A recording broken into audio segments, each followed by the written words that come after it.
اعوذ باللہ من الشیطان الرجیم بسم اللہ الرحمن الرحیم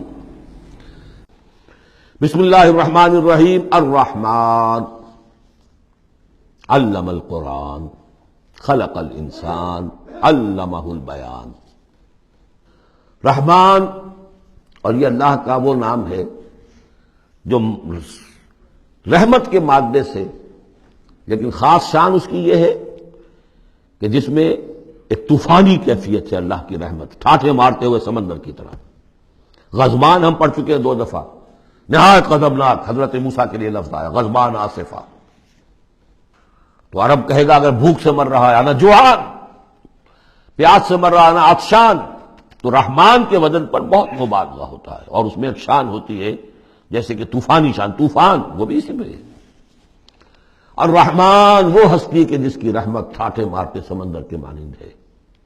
علم القرآن، اس نے قرآن سکھایا ہے۔ یعنی یہ کہ قرآن مجید کی عظمت کا تصور کرو، یہ اللہ کی رحمانیت کا مظہر عتم ہے، اس کی رحمت کی سب سے بڑی شان، اس کا مظہر عتم جو ہے وہ قرآن ہے۔ دوسری بات یہ، اللہ کے ناموں میں چوٹی کا نام رحمان ہے، بہت پسندیدہ۔ رحمت کی تو ضرورت ہر شخص کو ہے۔ حضور نے فرمایا میں بھی مستغنی نہیں۔ آپ نے ایک موقع پہ فرمایا کہ کوشش جنت میں صرف اپنے اعمال کی بنیاد پر نہیں جائے گا جب تک کہ رحمت خداوندی دستگیری نہ کرے۔ اور حضرت عائشہ سے ہے یہ روایت۔ حضرت عائشہ نے پوچھ لیا، ظاہر بات ہے میاں بیوی کے درمیان ایک بے تکلفی بھی ہوتی ہے کہ کیا حضور آپ بھی؟ آپ نے فرمایا ہاں میں بھی۔ الا ان یتغمدنی ربی برحمتہ، میں بھی جنت میں نہیں جا سکوں گا مگر اس صورت میں کہ میرا رب مجھے اپنی رحمت سے ڈھانپ لے۔ تو رحمان چوٹی کا نام ہے اللہ کے ناموں میں سے، اور جو علم اللہ نے دیا ہے انسان کو، اس میں چوٹی کا علم قرآن ہے۔ ایک علم وہ ہے ریویلڈ نالج جس کی چوٹی یہ ہے، ایک علم ہے ایکوائرڈ نالج، رفتہ رفتہ انسان جا رہا ہے، لیکن سب سے اونچا علم، سب سے بڑا علم خلق الانسان، اسی نے انسان کو بنایا، اور اس کی کریشن کا کلائمیکس انسان ہے، تخلیق کی معراج انسان ہے۔ خلقتہ بیدیہ، ہم نے دونوں ہاتھوں سے بنایا ہے، جس میں عالم امر اور عالم خلق جمع ہو گئے۔ اس سے آگے علمہ البیان، جو صلاحیتیں انسان کو دی ہیں ان میں چوٹی کی صلاحیت جو ہے بیان ہے۔ انسان کو کہا گیا حیوان ناطق، نطق، قوت بیان۔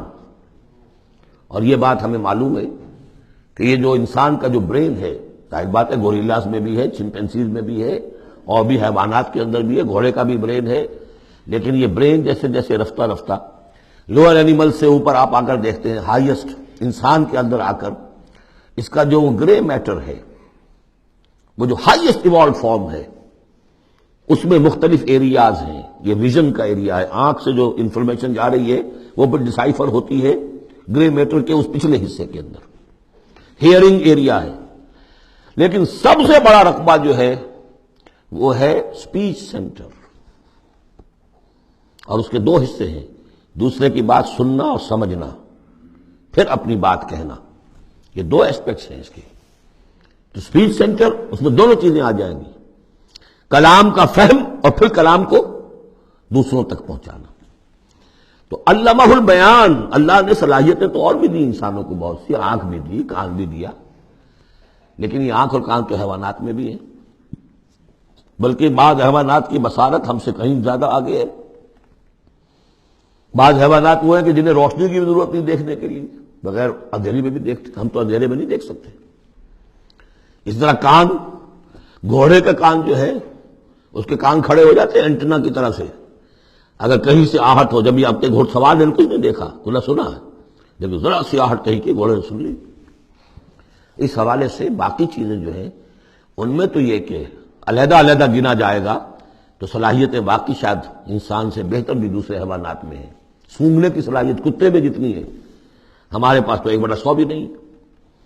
حیوانات میں سونگنے کا ایریا جو ہے وہ بہت بڑا ہوتا ہے برین کے اندر، وہ سونگ کر چیزوں کو اندازہ کرتے ہیں کھانے کی ہے کہ نہیں ہے۔ لیکن انسان کے ہاں آ کر ہائیسٹ لیول آف برین میں یہ اسپیچ سینٹر ہے۔ اب یہ جو 4 آیتوں سے 3 جملے بنے، الرحمن آیت 1 ہو گئی لیکن جملہ تو نہیں بنا، الرحمن مبتدا ہے، علم القرآن خبر ہے، جملہ اب بنا، تو جملے تین ہوئے، الرحمن و علم القرآن خلق الانسان علمہ البیان۔ اس کو جو ریشو پروپورشن کا قاعدہ ہوتا تھا نسبت و تناسب کا حساب میں، ارتھمیٹک میں، تین ویلیوز دی گئی ہیں، چوتھی تلاش کرو۔ چوتھی ویلیو اس میں کیا ہے جو مضمر ہے، چھپی ہوئی ہے؟ انسان کو جو بہترین صلاحیت اللہ نے دی ہے، قوت بیان، اس کا مصرف بھی ہونا چاہیے بہترین۔ اس کا بہترین مصرف یہ ہے کہ قرآن سمجھو اور سمجھاؤ، قرآن پڑھو اور پڑھاؤ۔ جیسے کہاوت ہے کہ توپ اس لیے نہیں بنتی کہ اس سے مکھیاں ماری جائیں، اسی طرح اتنی بڑی صلاحیت جو تمہیں اللہ نے دی ہے، اسی صلاحیت کو وکلاء استعمال کرتے ہیں، جو اچھا آرگو کر سکے اس کی فیس بڑھتی چلی جاتی۔ ڈیماگوگ کوئی لیڈر ہے، بڑی اچھی تقریر کر سکتا ہے، وہ مرنے مارنے پر جو ہے مجمع کو آمادہ کر دے گا، لوگوں کو آمادہ کر دے گا، وہ اپنی گردنیں کٹوا دیں گے، لیڈر بن جائے گا۔ تو یہ صلاحیت جو اس لیے نہیں ہے کہ تم دنیا میں لیڈریاں اپنی بناؤ اس کے ذریعے سے، اس کا مصرف کیا ہے؟ قرآن سمجھو اور سمجھاؤ۔ یہ ہے بیان، اللہ کا بیان۔ اس بیان کو سمجھنا، پہلے تو اسپیچ سینٹر کا وہ حصہ جو ہے اس کو سمجھے، اور پھر اسپیچ سینٹر کا جو دوسرا جو حصہ ہے وہ اس کو بیان کرے۔ چنانچہ اس کو کھول کر بیان کر دیا محمد رسول اللہ صلی اللہ علیہ وسلم نے۔ حدیث ہے آپ کی جس کے راوی ہیں عثمان ابن عفان۔